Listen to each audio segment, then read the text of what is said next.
akibat praktek perambahan hutan secara ilegal. Ya, beginilah kondisi kawasan hutan Bukit Barisan. Semata demi keuntungan pribadi atau kelompok tertentu, para pelaku seolah tutup mata dengan segala kerusakan lingkungan dan kerugian yang ditimbulkan. Salah satunya peristiwa yang terjadi di Dusun Kuala Indah, Kecamatan Naik Atas, Labuan Batu Utara, Mei lalu. Seekor harimau Sumatera mati ditombak warga. Tindak lanjut Balai Konservasi Sumber Daya Alam setempat dinilai lambat. Penyelidikan baru dilakukan selang sebulan. Kuburan harimau digali untuk kemudian diautopsi. Saat itulah baru disadari ada kejanggalan. Bangkai harimau ditemukan tanpa alat kelamin, kulit bagian kepala, kumis, dan juga kuku.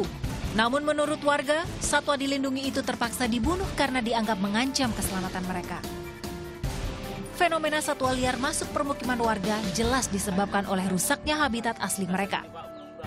Kita menyampaikan sosialisasi berupa kita membuat selebaran terhadap antisipasi adanya gangguan harimau dan apa yang perlu dilakukan dan apa yang harus dihindari. Kemudian juga tadi kita cek ke lapangan dan mungkin juga ada sedikit membuat alat mungkin yang sebagai pengusir harimau. Dampak buruk perambahan hutan liar tak sampai di situ.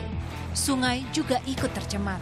Padahal selama ini warga andalkan air bersih dari aliran sungai. Ya, praktek illegal logging ini sudah berjalan beberapa tahun di daerah ini, daerah Desa Hatapang, Kecamatan 910. Perambahan hutan ini ya berdampak erosi terhadap air. Beberapa tahun ini daerah aliran sungai Kota Batu ini, sungai kami tidak pernah lagi bersih. Aktivis lingkungan Lembaga Konservasi Labuan Batu Utara tak tinggal diam. Mereka mengaku sudah sering adukan masalah pembalakan liar ke pihak berwenang, mulai dari polisi hingga DPRD. Lengkap dengan identitas pihak yang diduga bertanggung jawab. Merasa belum juga dapat solusi, sehari-hari mereka justru harus hadapi ancaman. Ya, waktu kita stop itu sudah kita bawa ke Polres Labuan Batu. Masalah solar ini juga sampai kita RDP-kan di DPRD Provinsi. Bahkan kita sudah, DPR Provinsi sudah melaporkan ke Kapoldasu, tapi sampai hari ini belum realisasi yang real. Pemerintah dinilai tidak serius atasi praktek perambahan hutan liar, lantaran ada oknum yang terlibat. Mulai dari pejabat setempat hingga oknum kepolisian.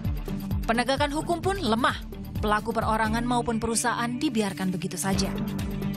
Saat diminta tanggapannya, Menteri Lingkungan Hidup dan Kehutanan akui upaya pencegahan pembalakan liar terkendala minimnya SDM. Nah, sekarang kita punya Direktorat Jenderal Penegakan Hukum, kita punya Direktorat Jenderal Pencemaran, kita punya Direktorat Jenderal Konservasi. Itu semuanya sedang saya kerahkan ke arah situ. Tetapi memang tidak gampang karena luas wilayah dan segala macam dukungan. Oleh karena itu memang yang paling bisa menolong adalah kita develop sistemnya dan jaringan kerja bersama masyarakat. Warga berharap pemerintah segera bertindak, melakukan pengukuran dan pengkajian ulang izin perusahaan, menuntaskan penataan batas kawasan hutan, meningkatkan pengawasan, dan tindak tegas para pelaku perambahan hutan ilegal. Irwansyah Putra Nasution melaporkan untuk NET.